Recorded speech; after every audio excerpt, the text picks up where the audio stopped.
Volviendo de la consulta, me acuerdo, había comido pasta y había merendado un bocadillo. Me dio tan fuerte que iba en el metro a gatas. Menos mal que una señora me ayudó y se ofreció llevarme a casa hasta que di con la causa. Me pregunté si mi único problema es el gluten y así fue. 8 de cada 10 personas son celíacos y no lo saben. La mayoría de personas que comen sin gluten ni son celíacas ni tienen sintomatología. Comen sin gluten porque se piensan que adelgaza, que inflama, la palabra de moda, o porque lo han visto en el último gurú de turro de Instagram. Si sospecháis que tenéis problemas con el gluten...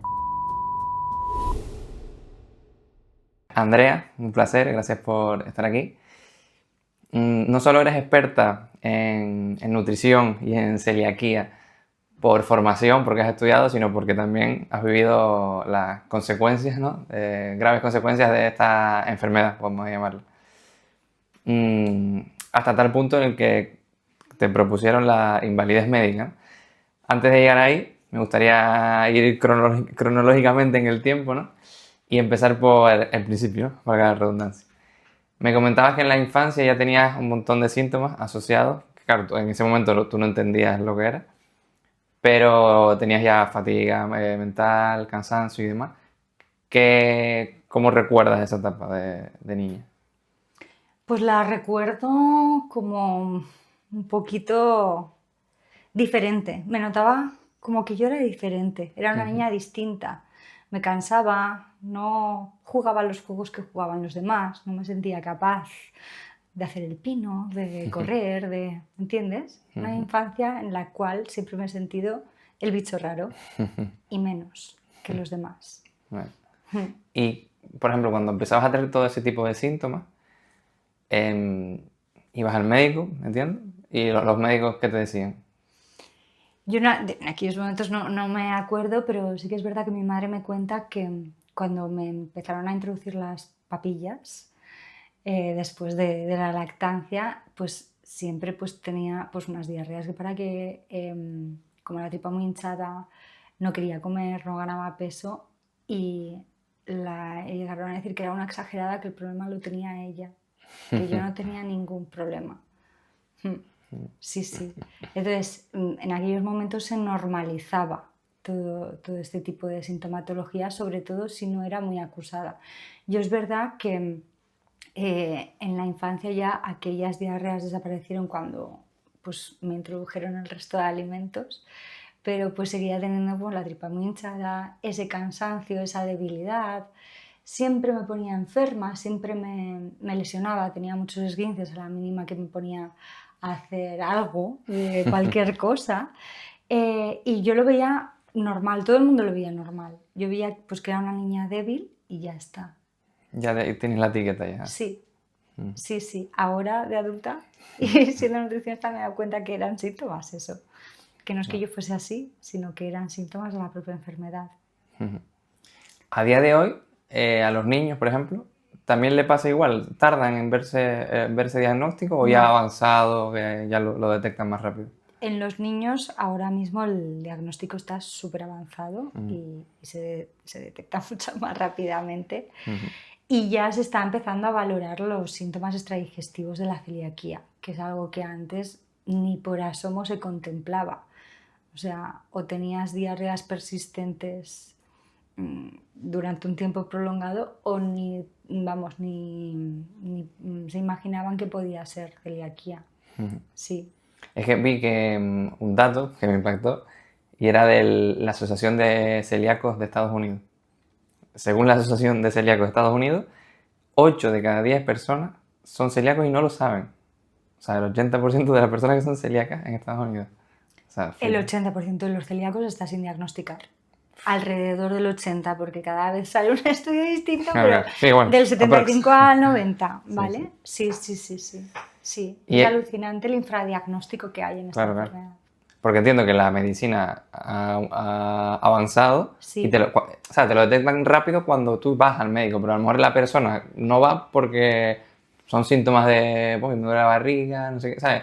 No lo asocia. Claro, son síntomas que parecen inconexos entre sí, que parecen normales en cuanto a lo que puede tener la población general y también que se normalizan mucho. porque, por ejemplo, pues ese cansancio, esas migrañas, esa barriga hinchada, esa diarrea o que pueda haber también estreñimiento, son síntomas que parece que no tienen conexión entre sí y que tú tienes que aguantarte con ellos, que son normales, ¿no? Es como que se normaliza mucho.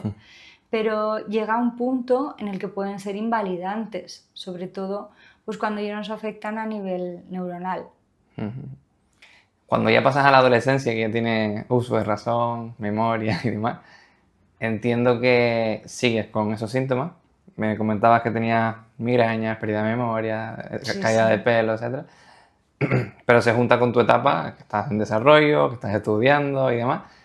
Esa etapa también, como me comentabas que también te medicabas mucho, ¿cómo viviste todo eso? Pues esa etapa es horrible, o sea, la recuerdo como una de las peores de mi vida. Es así.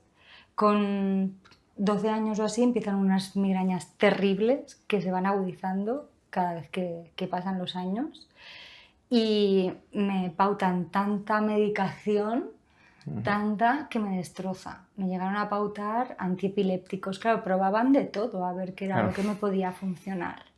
Y hubo una en concreto que, bueno, me dejó con 40 kilos, se me llenó la cara de un acné horrible, ya no sé si es por la celiaquía, la medicación, que perdí pues casi todo el pelo, unas pérdidas de memoria brutales, unos altibajos de ánimo, sobre todo tirando más a depresión, horribles. Y esto, claro, imaginaros que es que confluye con cuando yo estoy pues acabando bachillerato, cuando empiezo la carrera, te vas a vivir a una ciudad, es el momento en el que, bueno, pues un adolescente pues es el que más disfruta, ¿no?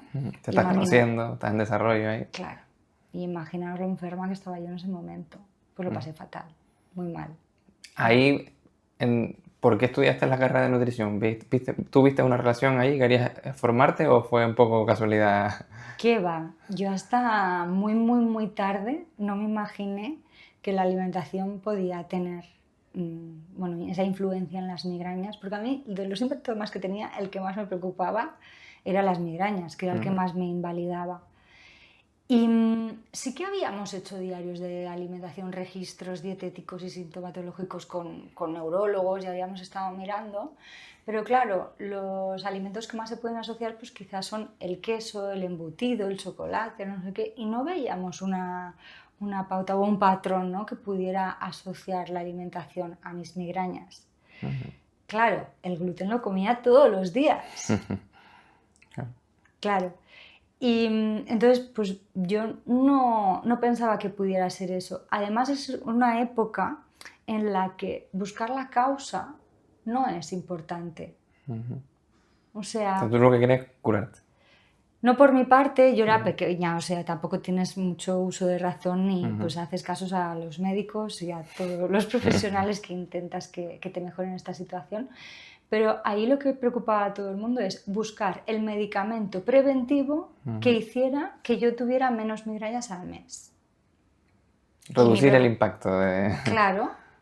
O sea, la causa, pues sí que me miraban un montón de tumores cerebrales, pruebas de todo tipo, sí, pero era mirar dónde está la causa. Si no se ve la causa, Ir al origen. es como que no existe.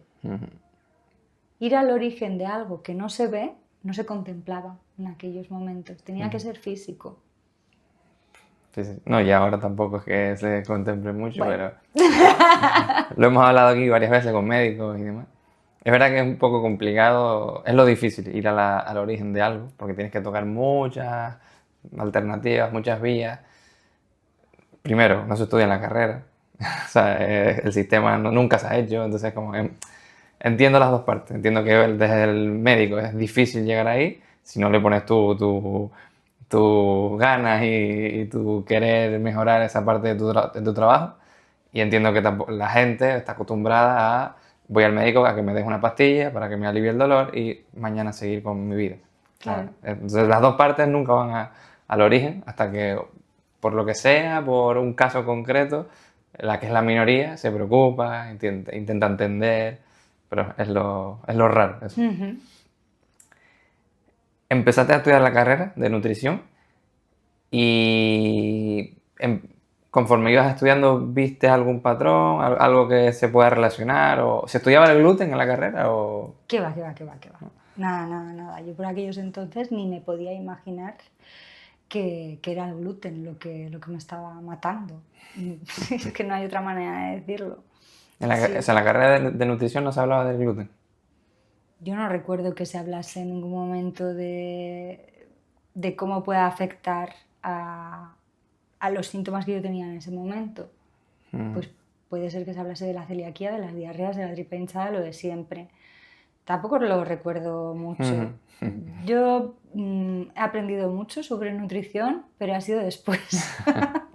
Con todos los Como todo. posgrados, expertos y todo que he hecho, sí, sí, sí. Me pareció interesante, claro, desde mi ignorancia en este ámbito, la relación del gluten con los tumores cerebrales.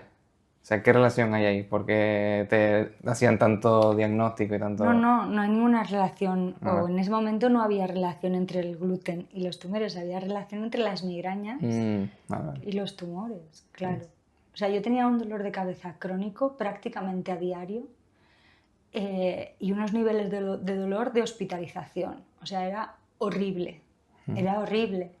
Entonces tenían que buscar una causa de ese dolor y por eso me hacían pues múltiples pruebas para ver si había algo y no encontraban nada. Y como cuando empiezas a ejercer ya como tu profesión, esos síntomas siguen, incluso empeoran, ¿no? Se van agravando, sí, sí, sí. O sea, cada vez que pasan los años se van agravando más y más, más y más, más y más. Es ya ejerciendo como nutricionista cuando comienzan síntomas digestivos, pues alternancia de diarrea y estreñimiento, mucha más hinchazón abdominal, gases, pero cada vez está peor y peor de las migrañas. Entonces, pensad que cuando hay un dolor tan incapacitante, que tú vayas al baño muchas veces es lo que menos te preocupa. Claro. Sabes que está ahí, pero no le das mucha importancia. Aun siendo nutricionista, dejé un poco en segundo plano esos síntomas digestivos, porque lo que más me preocupaba eran mis migrañas. Me pincharon botox por toda la cabeza, me hacían múltiples pruebas, intentaban cualquier método nuevo que pudiera mejorar ese dolor, nada. Incluso llegué a tener una bombona de oxígeno en casa más grande que yo, que iba conmigo, porque quizá en las crisis me podía mejorar un poquito. Bueno, un montón de cosas. Era horrible. O sea, es que tenía que viajar y todo con medicación inyectable, es que era horrible. Y luego ya empieza lo peor. Empiezan unos síntomas neurológicos que me incapacitan. Que pierdo el equilibrio, no puedo andar. La recuerdo de las peores veces ir agarrándome a la pared en casa, andando a gatas por el pasillo. Incluso una vez, volviendo de la consulta en el metro, me acuerdo, había comido pasta y había merendado un bocadillo. Me dio tan fuerte que iba en el metro a gatas. Y la gente, claro, se pensaría que menos mal que una señora me ayudó y se ofreció llevarme a casa. Si no, es que era dependiente, tuve que dejar de conducir, distancias largas sobre todo, porque no sabía cómo iba a reaccionar. Había días que estaba bien y otros que no. Entonces, claro, era horrible. Me afectaba también al habla, pues estaba en consulta y quería decir mesa y decía planta, alguna cosa así. A todo, a la visión. Eso fue la peor fase. Y ahí es cuando, pues hartos ya de buscar la causa, de buscarme pues esos tumores, todo, me proponen un grado de invalidez. ¿Cómo te lo tomaste eso? Fatal.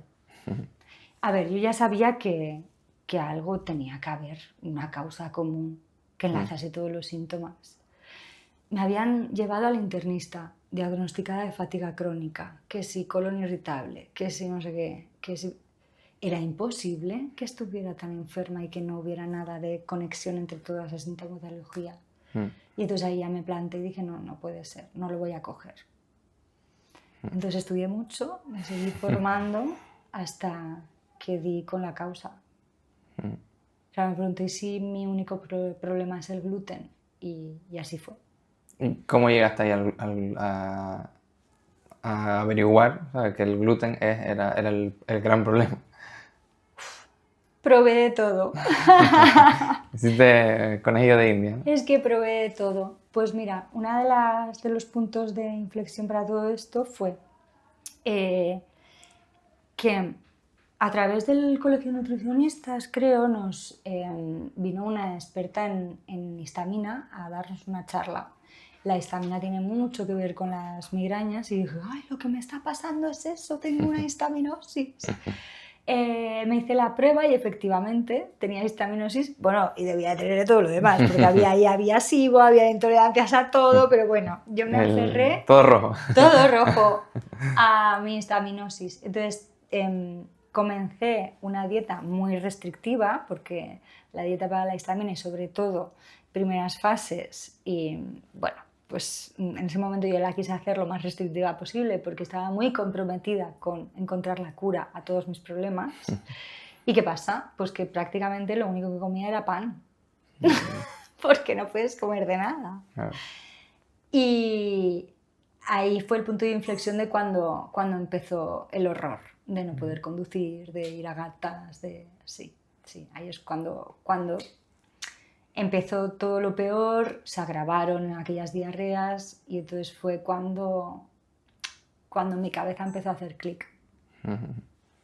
Y ahí se unen todos esos síntomas, ¿no? Se conectan, se empiezan a conectar ahí.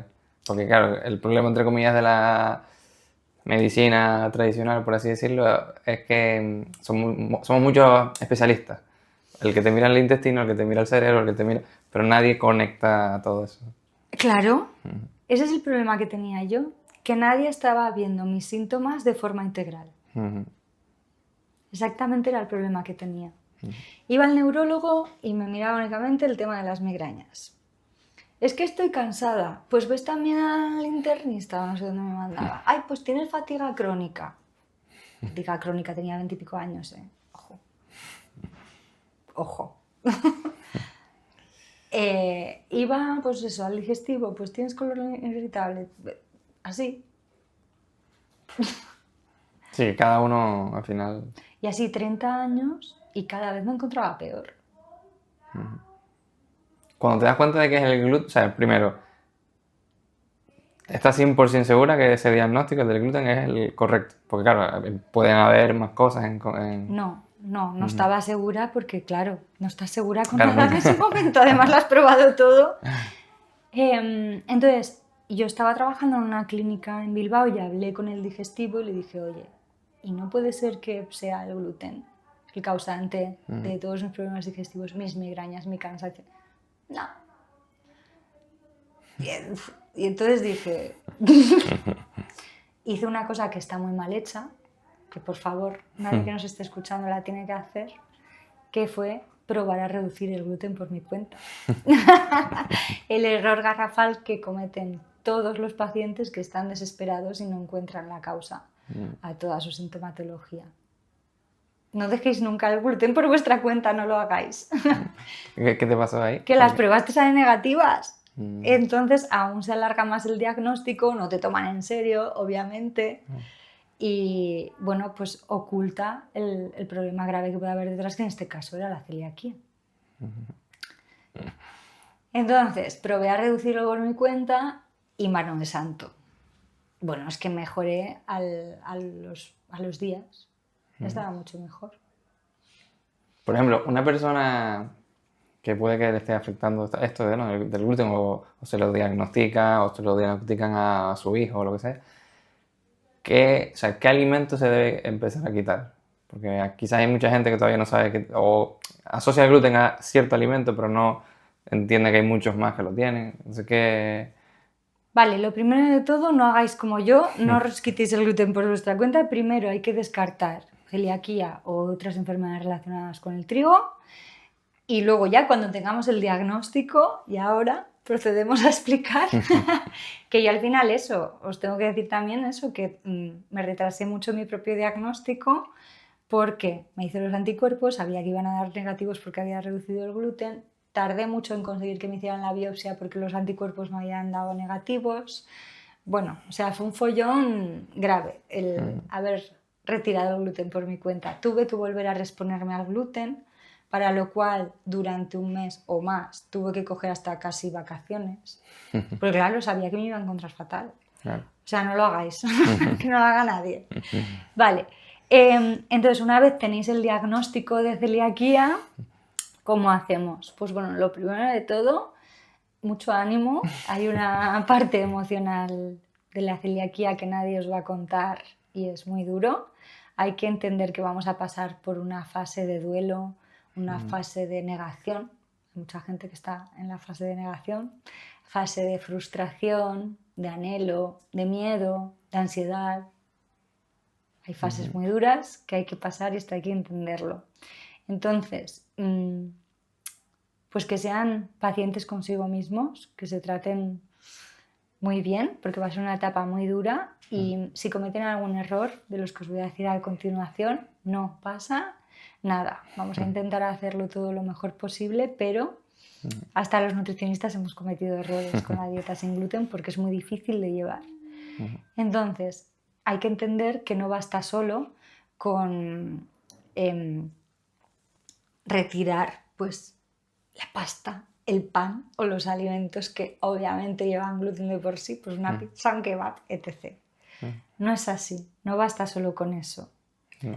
El gluten puede estar oculto en la mayoría de alimentos ultraprocesados, en la mayoría de comida que te preparan en un bar o incluso en la que preparas tú en casa si hay otros familiares que conviven contigo que comen gluten y no tienes en cuenta el contacto cruzado o no lo tienes en cuenta correctamente, que es muy difícil hacerlo. Entonces, partiendo de esa base de que hay que parar mucho cuidado, tendríamos que hacer una educación nutricional específica para ese paciente y enseñarle cómo tiene que comprar los alimentos y leer las etiquetas, cómo tiene que gestionar en casa la convivencia con otras personas que no sean celíacas, qué utensilios de cocina tiene que cambiar, regalar o tirar, porque es que el tostador ya no vale, la batidora ya no vale, el colador ya no vale, entonces bueno, pues hay que tener en cuenta todo eso. Luego, toda la parte de comer fuera de casa, madre mía, el amor hermoso, que es que, bueno, hay mucha gente que ahora puede decirnos, bueno, pero ahora ya hay muchos restaurantes 100% sin gluten. Bueno, en las ciudades grandes sí. Y luego hay que aprender a gestionar esa improvisación, cómo comes fuera de casa cuando no tienes al alcance ese restaurante 100% certificado libre de trazas, cómo preguntas a ese personal de hostelería para cerciorarte de que realmente tienen esa formación con la enfermedad y te van a poder pues servir bien los alimentos. Toda esa parte y sobre todo gestionarlo emocionalmente hay que aprender y es un proceso. Luego, cómo viajar sin gluten, también imaginaros. Claro, es un cambio grande que hay que hacerlo acompañado, que es mucho más complejo que dejar el pan, la pasta y la pizza, muchísimo más que eso, y que hay que individualizarlo a cada caso concreto. Yo tengo pacientes que se pensaban que lo hacían todo bien y nos hemos dado cuenta pues que sus hijos pequeños, pues yo qué sé, se comen algo y lo pasan por encima de platos que hay limpios o cortan pan algún familiar en la barra de la cocina encima del cajón de los cubiertos y luego caen las migas allí. Cositas que o lo revisamos de forma individualizada o es imposible detectar dónde está el fallo, qué está pasando, por qué seguimos encontrando gluten en las analíticas, por qué seguimos encontrándonos mal. Luego hay muchas personas que tienen sensibilidad al gluten, pero sin ser celíacas, ¿no? Y no sé si está en aumento porque he visto bastantes personas con esto. Incluso personas simplemente que les sienta mejor comer sin gluten, pero no son celíacas. ¿Por qué pasa esto? Aquí hemos abierto un melón. Que no sé si hay un extremo ahí como pasa con todo. personas que tienen la enfermedad como tal y luego hay personas que se suman, ¿no? a la ola o no sé. Vale, a ver, la mayoría de personas que comen sin gluten ni son celíacas ni tienen sintomatología. Comen sin gluten porque se piensan que adelgaza, que inflama, la palabra de moda, o porque lo han visto en el último gurú de turro de Instagram, porque está de moda, vaya. Entonces esto hay que tener en cuenta, que despista mucho de lo que realmente es la enfermedad y la gravedad del asunto. Aquí tenemos que diferenciar entre la celiaquía, la sensibilidad al gluten no celíaca y la alergia al trigo. ¿Vale? Estas son las tres enfermedades relacionadas con el gluten o el trigo que existen realmente. La intolerancia al gluten no existe. En el gluten por un poquito sí pasa. En las intolerancias no, son transitorias, lo puedo llevar así un poco, no pasa nada. Entonces tendríamos estas tres enfermedades y luego están las personas que es que me sienta mal. Pues tenemos que mirar por qué te sienta mal. Porque es que quizá tienes alguna de las tres patologías y simplemente estás haciendo la tontería de reducir todo el gluten por tu cuenta y estás retrasando un diagnóstico importante que pueda haber detrás.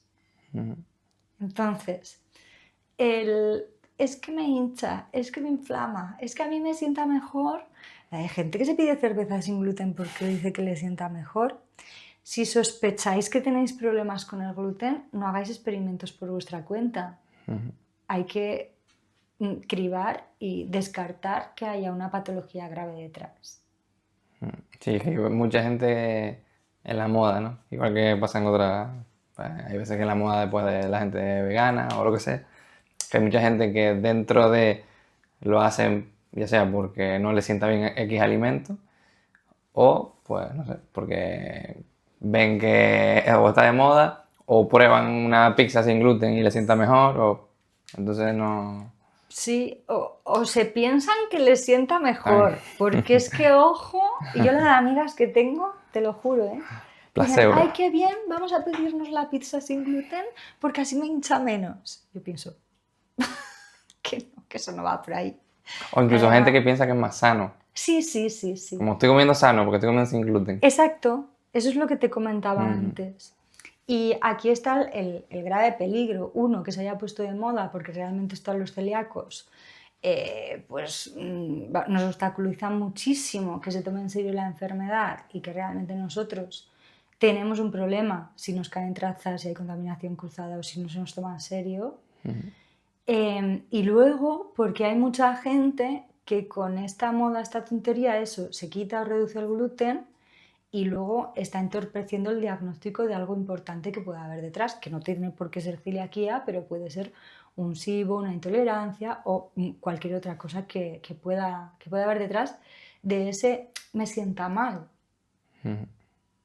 Una persona que no sea intolerante al gluten, ni celíaco ni nada, puede dejar el gluten Sí, no pasa nada porque lo deje. Pero yo antes, si hay sospechas de que te sienta mal, yo antes me haría las pruebas. Claro, habría que preguntarse por qué dejas el gluten. Claro. ¿Porque te sienta mal o por moda o por qué? Claro, sí. Es importante, que luego hay un infradiagnóstico brutal, lo hemos dicho antes, el 80%, alrededor del 80% de celíacos está sin diagnosticar. Y como sigamos haciendo experimentos con gaseosa, va a ser el 99%. Claro. También vi que en los últimos 50 años, estos son datos muy aprox, ¿vale? Es un dato, pero entiendo que los datos están cogidos de X manera, ¿no? En los últimos 50 años la celiaquía había multiplicado por 4. Y se explicaban diversas teorías, ¿no? Una era, por ejemplo, la mala alimentación que tenemos hoy en día, ¿no? La comida ultra procesada, etcétera, hace que tu microbiota intestinal esté más débil, por lo tanto favorece diferentes enfermedades. Obviamente la medicina también ha avanzado y se diagnostica más que antes. Pero ¿alguna otra causa que tú puedas ver de por qué se ha aumentado tanto la celiaquía? Yo te diría porque hay mejores diagnósticos Ya por fin hay especialistas en celiaquía muy buenos en este país vamos, que están diagnosticando y tratando muy bien la enfermedad. También por lo que dices, porque hay un abuso desmesurado del gluten en la alimentación a través de ultraprocesados, harinas refinadas. Bueno, es que el gluten está en todo. Y bueno, está en las legumbres, la verdura, el pescado, los huevos, así no está. Pero eso es lo que menos comemos, ¿verdad? Total. Sí. Y también porque el gluten que comemos ahora no es el mismo que aquel pan de espelta integral de fermentación larga de masa madre que se podía consumir antes. Claro. O sea, el pan de supermercado o de gasolinera va a tener una carga de gluten y ese gluten va a ser como mucho peor que el de estos panes pues, más antiguos de fermentación más larga. ¿Tú, por ejemplo, comes pan, aunque sea sin gluten? Sí. ¿Qué tipo de pan, por ejemplo? Ay, pues yo voy probando todos, la verdad. Yo al final con lo del pan sin gluten tengo ahí un obstáculo porque, vale, si estoy en casa, pues muy bien porque lo sacas del congelador, lo tuestas y te queda perfecto, ¿no? Pero yo normalmente destino el consumo de pan a cuando voy a ir a algún sitio y mis amigos van a cenar y yo no puedo, me tengo que llevar un bocadillo. Entonces, se me complica mucho tener pan fresco en casa, porque además pues es muy complicado comprar pan de calidad sin gluten, a no ser que vivas en una ciudad, lo tienes que pedir por internet. Claro, todo el bollo se te pone malo, si no lo tienes que congelar, si no lo tuestas, pues el pan sin gluten está así, asa. Entonces, yo lo que hago no está muy bien hecho, pero compro el que me va a ir bien para cada momento y el que tengo acceso en el pequeño pueblo del Pirineo en el que vivo. Pero me encanta también tener en el congelador pan sin gluten de calidad, integral, para aquellas veces en las que sí que puedo tostarlo. Y está muy rico. Es que estamos en la época del Instagram, básicamente, y del TikTok. Entonces, mucha gente, quiero comer un pan sin gluten. ¿A dónde te vas? ¿Al TikTok o al Instagram? En vez de a un experto o lo que sea, ¿no? Entonces tú ves a la influencer de turno, el pan este de masa madre, de no sé qué, no sé cuánto, que tú ni entiendes lo que es la masa madre, ni el espelta, ni trigo X, ni cómo se ha fermentado, etcétera. No tienes ni idea de, que es lógico que no tengas ni idea, porque no eres experto en eso. Pero te dejas llevar por un vídeo de 15 segundos de Instagram. Entonces es complicado y al final copias esa receta porque se ve bonita en la foto y tal, pero no tienes ni idea de lo que te estás comiendo, ¿sabes? Entonces veo un problema en mucha gente que copia por Instagram o por TikTok y se piensa saludable, estoy de moda y soy guay, pero no sabe ni lo que está comiendo. Entonces Ya. veo un problema ahí bastante complicado. Tienes un test en tu página web que voy a dar el enlace aquí, que, bueno, la pregunta que reduce el test es, ¿podrías tener problemas con el gluten, no? Si puedes explicar un poco de qué trata el test, alguna pregunta que haya dentro. Sí, pues es que, a ver, yo creo que muchas de las personas que nos estén escuchando se habrán sentido súper identificadas, en plan, ¡ah! Pues yo también tengo migrañas, yo también estoy cansada, ¿verdad que sí? Entonces, sé que de ahí a que les den cita con un digestivo para que les hagan las pruebas de celiaquía, pues hay muchos años de lucha. Nada. Entonces, para que estas personas se puedan sentir pues un poco comprendidas y no estén tan perdidas, he creado un test para evaluar si pueden tener sospechas con el gluten o no. Evidentemente, no sustituye a ningún proceso diagnóstico y no nos va a dar la verdad absoluta, pero nos puede guiar. Entonces, son preguntas como, pues, ¿sufres migrañas, cefaleas, tienes hinchazón abdominal, alteración del ritmo defecatorio, diarrea, estreñimiento? Si hay algún familiar tuyo con celiaquía, si tú o algún familiar tiene alguna otra enfermedad autoinmune, etc. etc. Entonces, yo lo que ofrezco, el test es gratuito y que me pueden escribir con las respuestas que les he dado en el test y yo les oriento de lo que hacer. ¿Vale? Como una pista. Exacto. pues sí, es hora de ir al médico o, o no, creo que no van por ahí los tiros o, bueno, pues analizar un poco el caso de la persona y las respuestas que les ha dado en el test. Dentro del mundo de la nutrición, te has vuelto también experta en comidas saludables, rápidas de hacer, ¿no? El fast food, ¿no? Saludable. Recetas de 5 minutos, etcétera, ¿no? Sí. También tienes un vídeo, ¿no? En tu página web en el que hablas de improvisar recetas saludables rápidas, porque hoy en día tenemos poco tiempo y queremos algo rápido, pues para no caer en la comida ultraprocesada, rápida, etcétera, pues también tienes ese link, ese vídeo que también vamos a dejar aquí para que la gente que le interese. Si puedes explicar un poco qué hay en ese vídeo, qué explica. Bueno, primero voy a explicar un poco la historia de esta especialidad. Y es que, claro, imaginaros que yo cuando empecé a ser nutricionista es cuando peor me encontraba. Entonces, yo siempre he sido una persona que nunca le ha dedicado mucho tiempo a cocinar, o bien porque me encontraba mal, o bien porque cuando me encontraba bien, pues lo que me apetecía era pues, tener tiempo libre y poder tener vida social, ¿no? Y disfrutar de esos momentos, o bien dedicar el tiempo a mi negocio, que claro, imaginaos ser autónomo con todas estas... Sí. Entonces me volví una experta en fast food saludable, porque yo lo que hacía era, pues abriendo botes y juntando botes, improvisar comidas saludables en menos de 5 minutos. Entonces lo que hay en el vídeo es el secreto para improvisar comidas saludables en menos de 5 minutos. Sí, son todo platos sin gluten, obviamente. Les explico también pues, todos los aspectos que van relacionados con la alimentación, cómo comprar esos alimentos, porque la industria alimentaria se encarga de vendernos lobos con piel de cordero y de intentarnos colar ultraprocesados como procesados súper saludables, con reclamos como pues, rico en fibra, light o alto en proteínas, que se lleva ahora. Sí. O sea, a la pregunta de ¿se puede comer rápido? ¿Se puede cocinar rápido y comer saludable?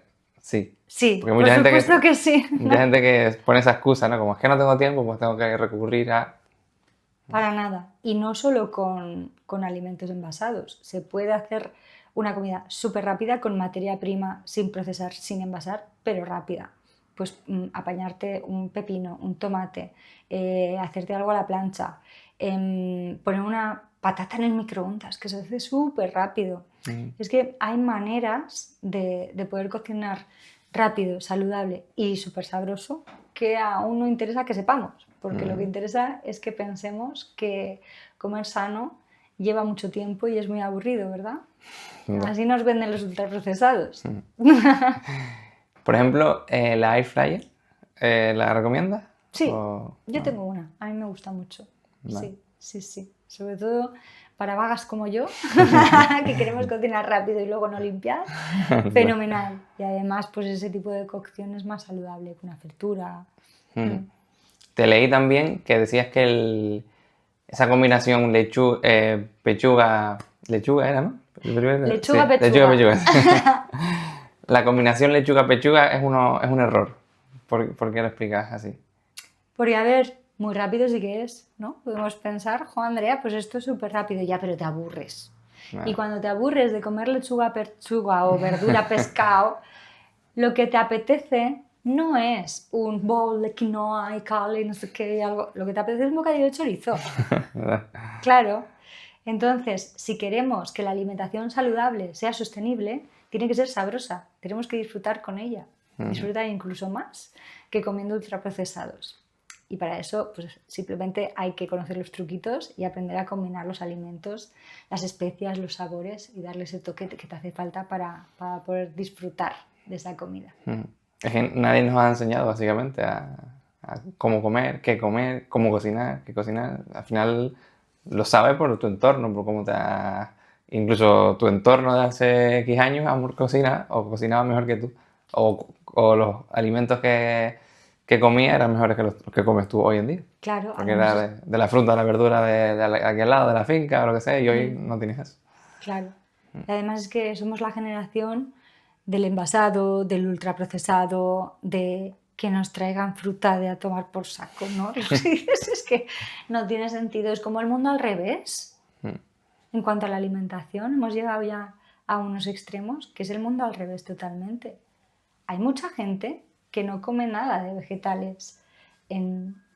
A lo largo del día, pues se puede pasar todo el día sin comer ningún vegetal, nada que salga del huerto. Es muy fácil hacerlo, ¿eh? Tú te desayunas unas tostadas con jamón o jamón york o lo que sea. A media mañana nos comemos un bocadillín o una no sé qué en el bar con un café. Para comer nos comemos un plato de pasta con lo que sea, ¿no? Para merendar nos comemos un pinchito o unas patatuelas, esas que nos ponen con la cerveza en el bar o alguna cosa así. Y para cenar cenamos, yo qué sé, pollo con patatas. Me lo he inventado, ¿no? Pero es una alimentación bastante común en cualquiera de las personas que nos rodean y bastante habitual que se nos pase comer vegetales a lo largo de todo el día. Ojo, ojo, que es el mundo al revés. Es que no te lo venden. En las marquesinas de la calle no hay Claro. una zanahoria. Claro, es que tiene poco margen económico. Total. Ahí está, un pepino no vende. Claro, Un aguacate o... claro, abrir y listo, preparado, no sé qué, eso sí. Claro, o unas alitas de pollo barbacoa para hacer no sé, o una pizza tal, eso vende, eso tiene margen de beneficio. Las hortalizas, o como aprieten más a los agricultores, ya no sé qué nos va a pasar. Pero me explico, claro, el negocio grande está con la industria de los ultraprocesados. Si no, no la hubieran montado, nos hubiéramos quedado con los vegetales, la carne, el pescado, los huevos, las legumbres, ¿no? Sí, a nivel económico, a nivel marketing, es un negocio redondo, la verdad. Claro. Pero claro, a nivel salud, eso ya es otro tema.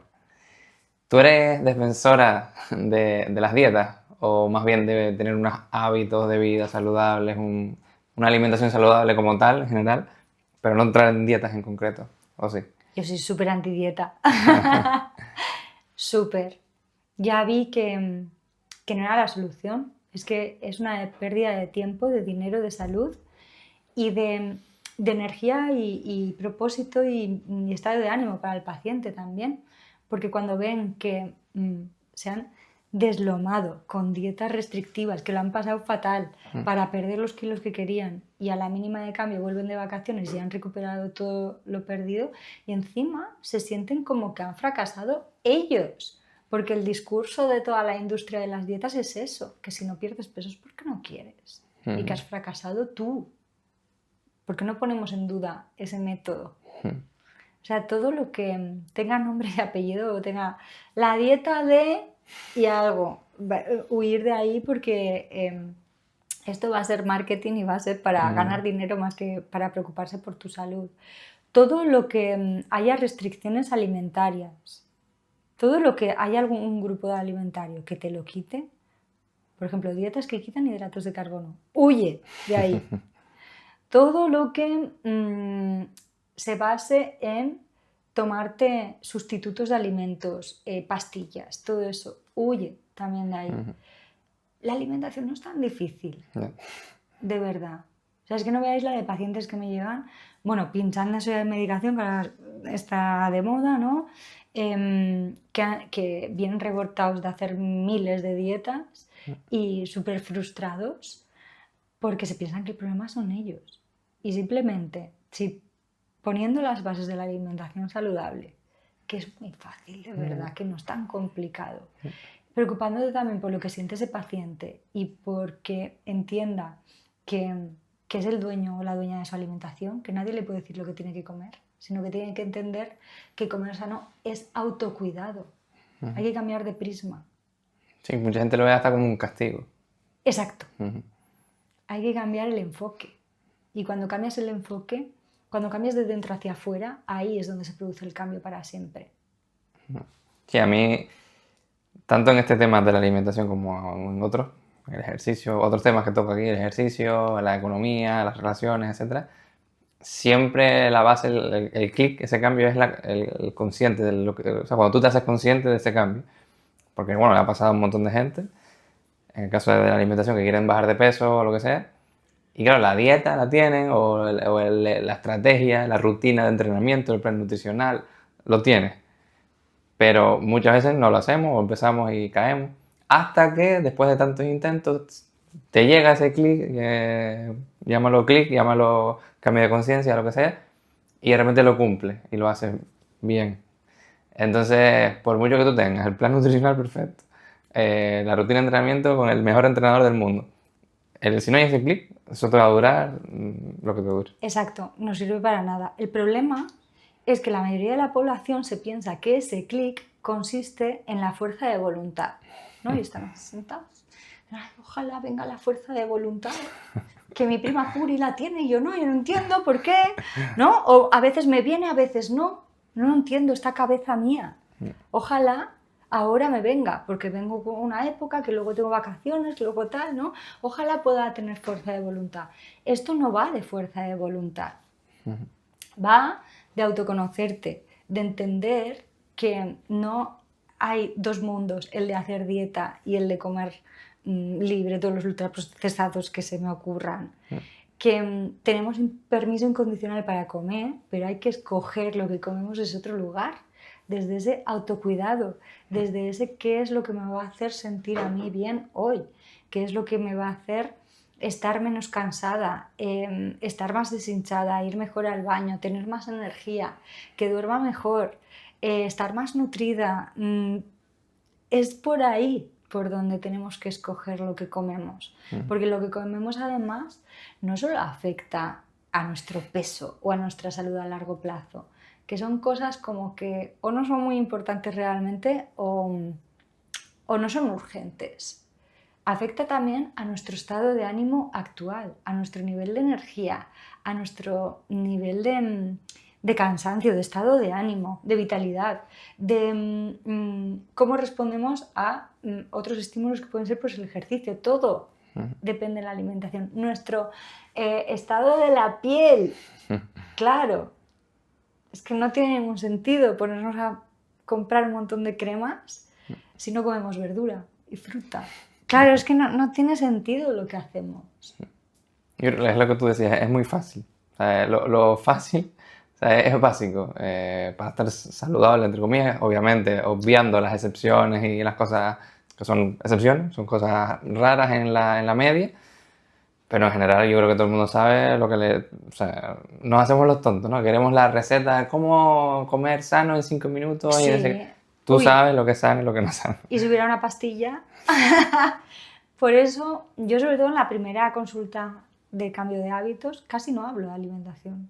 O sea, les doy como las 4 bases, pero tienen que cambiar muy pocas cosas. Introducir más verdura y sobre todo, toda esa parte mental. El cambio mental es lo que me interesa. Esa atención plena, ese comer desde el autocuidado. Porque hay maneras de que la cabeza te haga clic. Hay ejercicios, hay herramientas. Entonces yo primero trabajo ese clic y luego ya ponemos todos los menús que tú quieras o hacemos lo que tú necesites, ¿no? Y hablamos de si tienes que tomar quinoa o, o suplementación o lo que quieras. Pero primero hay que encontrar ese clic y se puede hacer. No hay que esperar sentado a ver si llega. Y hay mucha gente, aunque sea a algunas personas les moleste escucharlo, hay personas que no quieren ser ayudadas. O sea, hay gente que, por mucho que tú le quieras ayudar, esa persona no está en el momento de querer ser ayudada. Esa persona quiere seguir en ese momento y no pasa nada. Entonces, nosotros con nuestras buenas intenciones intentamos ayudar al otro, pero esa persona a lo mejor no quiere en ese momento o no está en ese clic o lo que sea, pues es imposible ayudarle. O sea, no hay más. Sí, entiendo perfectamente lo que me dices. Bueno, hay personas que sí que están dispuestas a vencer la resistencia a ese cambio y hay otras que su nivel de conciencia con el problema actual o que ven que, o sea, ya ves que no. Por eso a mí siempre me gusta seleccionar con quién trabajo. Me gusta hablar primero con la persona, tener una pues una cita, una videollamada previa o hablar con ellos, aunque sea por el audio de WhatsApp, pero ver en qué momento están para ver si les puedo ayudar o no y ver si son candidatos también a acceder a mi metodología, porque no todo el mundo lo es. Vamos a meternos en un jardín si quieres, que ya que te tengo, aprovecho. Como experta en alimentación, hoy en día hay, no sé si moda o bueno, mucho hype en redes del tema body positive, tema de la obesidad, etcétera. ¿Tú qué opinas de esta parte? Porque yo lo he hablado aquí en otras ocasiones y hay que diferenciar entre salud y estética. O sea, si yo te digo que estar, o yo, o sea, en general, que estar obeso o que está mal por salud, o sea, no me refiero a tu estética o a los cánones de belleza. Porque hay veces que se confunden estos dos términos, la salud y la estética. Entonces, muchas personas del body positive lo defienden como es que los cánones de belleza, no hay que aceptar a todo el mundo, el físico de todo el mundo. Perfecto, sí, en ese tema no me estoy metiendo, en el tema de la estética y de los cánones de belleza, etc. Pero a nivel de salud, estar obeso no es saludable. O sea, entonces, no hay que diferenciar una cosa y la otra. Sí, también hay que ver, bueno, yo por supuesto estoy súper a favor del body positive. Me parece que hay terrorismo emocional contra las personas que, no porque ellas lo hayan elegido, tienen un peso superior al tuyo. Y no solo a nivel estético, sino, por ejemplo, a nivel de medicina. Yo tengo muchas pacientes celíacas que se les retrasó muchísimo el diagnóstico de celiaquía porque como estaban gordas no podían ser celíacas. Esto me parece terrorismo, te lo digo de verdad. O sea, una persona con obesidad acude a cualquier consulta y todo lo que le pasa le dicen que pierda peso, lo primero de todo. No es así.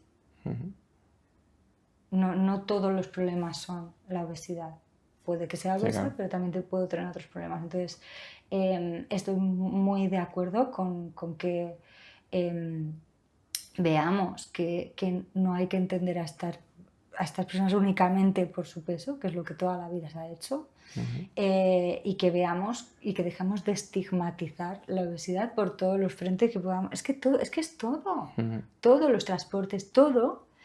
Y luego en cuanto al tema de la salud, ojo, que hay personas que aparentemente están delgadas y tienen unos hábitos y una composición corporal y una predisposición a tener pues eventos cardiovasculares, etc., similares a personas que puedan tener más peso, pero que realizan ejercicio de fuerza, que se cuidan la alimentación, que, ojo, que no todo blanco o negro. Todos los factores de riesgo son el peso. Evidentemente, si tenemos pues, un porcentaje de grasa mayor, pero es que no funciona solo con el peso. Hay que ver pues, la composición corporal de la persona y ya te digo, el resto de factores de riesgo que influyen en esa salud que tan en boca nos ponemos sin analizar realmente todas las variables que influyen. Sí, por ejemplo, yo tuve aquí a un entrenador personal y él me decía que él él siempre ha estado físicamente como el cuerpo perfecto, por así decirlo, ¿no? Pero que en una etapa de su vida tenía ese cuerpo perfecto, físicamente tú lo veías increíble, pero por dentro estaba reventado. Entonces, porque comía mal, porque fumaba, bebía, etcétera, etcétera, hábitos malísimos. Sí, tenía el gimnasio, ¿sabes? Que yo también tengo esta pelea, ¿no? De si tú vas al gimnasio, estás fuerte, pero no estás sano. Estar sano abarca muchas más cosas. Sí. Ir al gimnasio, pero alimentarte bien, etcétera, etcétera. Yo veo gente en el gimnasio que sale y se fuma el cigarro, tal. Entonces, ¿qué pasa? Que hay mucha gente que se excusa en este tipo de cosas. Como esa persona que está flaca fuma y bebe alcohol y no está sana, pues yo no voy al gimnasio. ¿Sabes? Es como empezamos a defendernos entre nosotros, claro, o el otro, y al final yo creo que es más sencillo que todo esto. las bases de la salud, entre comillas, ejercicio, alimentación, descanso, salud mental, etc. Y no ponernos a pelear entre nosotros, entre el que está gordo porque no sé qué, el que va al gimnasio Claro. pero luego fuma y bebe alcohol y se droga todos los fines de semana, Claro. y el que no sé qué. ¿No? O sea, no peleemos entre nosotros, sí, es básico lo que hay que hacer. Exacto, sí. Y yo también creo que el balance, como te he dicho, entre todos los aspectos que pueden influir en nuestra salud, tiene que ser flexible. Claro. Porque todo perfecto, yo creo que es insostenible. Yo a mis pacientes solo les prohíbo una cosa. Mira, solo te voy a prohibir una cosa. Que lo hagas perfecto. Yo creo que para que algo sea sostenible y saludable, tiene que ser flexible.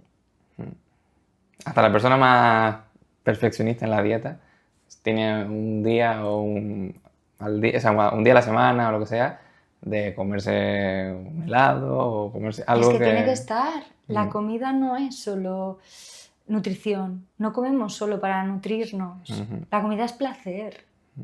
No nos podemos olvidar de eso. La comida es cultura, es social. Sentarnos a una mesa rodeados de nuestros seres queridos y comernos la tortilla de patata que te ha hecho tu madre. O, claro. Asocias momentos a comer. Claro, todo eso tiene que estar. Tenemos que poder disfrutar de todos los alimentos sin culpa. Total. Tenemos un test gratuito, el que hablaste antes, de preguntarnos un poco de si tenemos gluten o no. Nos pueden dar pistas. Tenemos el vídeo, también gratuito, de recetas saludables rápidas. Tenemos este podcast, que es gratuito también. Y luego tenemos el libro. El libro que la industria alimentaria no quiere que leas, que no es gratuito, obviamente, pero es barato. Por lo tanto, lo estamos poniendo muy fácil a la gente. Tenemos varias cosas gratuitas, un libro que será máximo 20 euros por ahí, aprox. Yo creo que la información hoy está al alcance de mucha gente, de todo el mundo. A lo mejor antiguamente no tenías acceso a esta información, pero hoy la tienes. Entonces yo creo que lo estamos poniendo muy fácil y quien quiera de verdad lo tiene. Para terminar, hay una pregunta final que le hago a todos los invitados. Y es que como el podcast se llama Balance, ¿no? Yo creo en la idea de encontrar un balance en diferentes áreas de la vida. Que, como lo comentabas antes, la perfección no existe. No existe el perfecto balance, ni mucho menos. Pero sí en la idea de ir jugando, entre comillas, entre esas áreas, no descuidar ninguna mucho. Hay etapas y etapas en la vida en las que hay que centrarnos más en una que en otra, pero veo como que hay mucha gente desbalanceada, ¿no? Que gente que cuida a lo mejor su físico, pero no cuida nada sus relaciones o su economía, etc. Gente que la economía la tiene súper bien cubierta, pero no cuida nada su físico, su salud mental. Entonces están como muy desbalanceadas. Entonces yo creo en la idea de el equilibrio, el balance.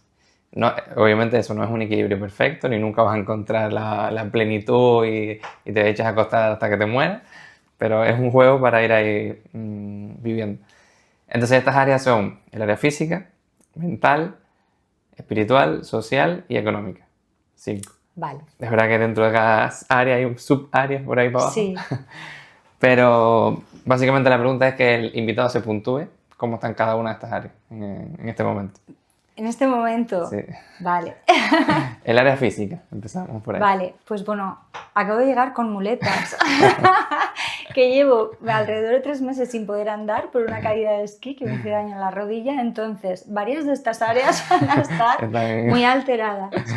El área física, por ejemplo, pensad, claro, que llevo tanto sin poder andar, pues que a ver, hombre, si me comparo con la Andrea de cuando estaba tan mal, que no podía hacer ejercicio, que no tenía musculación, pues te digo que sobresaliente. Pero la Andrea actual, a pesar de que he ido todos los días al gimnasio, pues voy a estar en un 5 o en un 6. Claro. Dentro de un par de meses te puedo hacer la misma pregunta. Volver a andar normal. Dentro de un par de meses estaré en un 8. Ya verás. Cuando recupere ya pueda hacer todo con esta piernecita. El área mental. ¿Qué te parece? El área mental, pues no os voy a mentir, las lesiones influyen mucho en el área mental, en el área emocional. Entonces, pues estamos trabajando en ello, estamos remontando, pero jolín, ha sido duro, así que pues un 6, un 7 te voy a decir.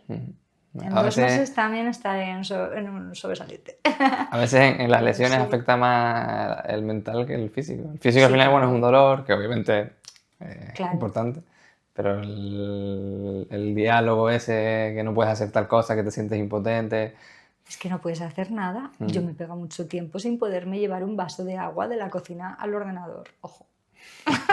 Es que ese nivel de dependencia, de perderte toda tu vida, de todos los Ujú. planes que has hecho, laborales, personales. ¿Cuánto nos ha costado fijar la fecha de este Sí, podcast? estaba preparado Ostras, para... jolín, Hablamos hace no sé cuántos meses, ¿no? claro, es duro, es duro. Intentar hacer cosas y ver que no puedes, sí. Pero bueno, que peor podría haber sido. Sí, sí. Pero oye, la cabeza va por otro lado.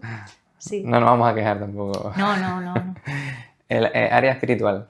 El área espiritual. Bueno, yo para mí el área espiritual no es, o sea, no tiene que ver con ninguna religión en concreto, ni es nada de este tipo. Tiene que ver más con el autoconocimiento, la resiliencia, ¿no? Bueno, sortear o superar situaciones como ha podido ser en este caso por la incertidumbre de cuándo podré recuperar mi vida. Bueno, pues entonces en este aspecto creo que, mira, que la lesión también me ha servido mucho para fomentar Autoconocerte. este área espiritual. Entonces te diría que un 8 porque me apetece aprender mucho más sobre este área. ¿Estamos de acuerdo en el concepto de espiritualidad? Yo tampoco la vinculo a las religiones. Respeto obviamente a todo el mundo. Entiendo que dentro de las religiones puedes tener una espiritualidad muy sana, pero no es una relación directa. O sea, hay gente dentro de la religión que puede tener espiritualidad o no. Y al revés, hay gente fuera de las religiones que puede tener una buena espiritualidad o no. El siguiente área es el área social, las relaciones sociales. Ah, son 10. Ay, es que yo soy muy social. Y mira, con la lesión también, porque me iba a venir aquí a Madrid a pasar unos meses y tal, y me he tenido, claro, que quedar en el pueblo y me he sentido tan querida, tan arropada. Me ha ayudado tanto la gente que desde aquí, si alguien me está viendo, gracias, de verdad.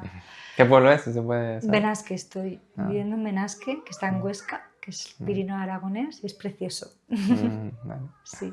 Bueno, saludos para la gente. Y el área económica, pues finalmente es el último área. Sí, y el área económica, pues os cuento, este año me he tomado un año como un poco medio sabático, después de los años frenéticos del libro, he dicho, este año lo que quiero es tiempo libre.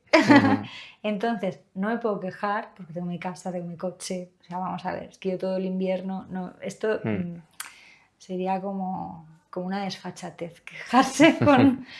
Pero es verdad que siempre queremos más y pues bueno, pues también te diría que un 7, un 8 ahora mismo. Vale. Sale una media ahí más o menos. Sí. Quitando, si te pones bien de la rodilla ya. Sí, lo subimos todo. Sí, sí, sí. Pues Andrea, muchas gracias. Un placer. Espero que a la gente le haya servido la entrevista. Yo creo que sale una entrevista muy, muy buena. Y nada, si te hacemos otra entrevista en otro tiempo, pues te pregunto otra vez las áreas, a ver qué tal, la puntuación. Y nada, un placer. Gracias. El placer es mío. Muchísimas gracias.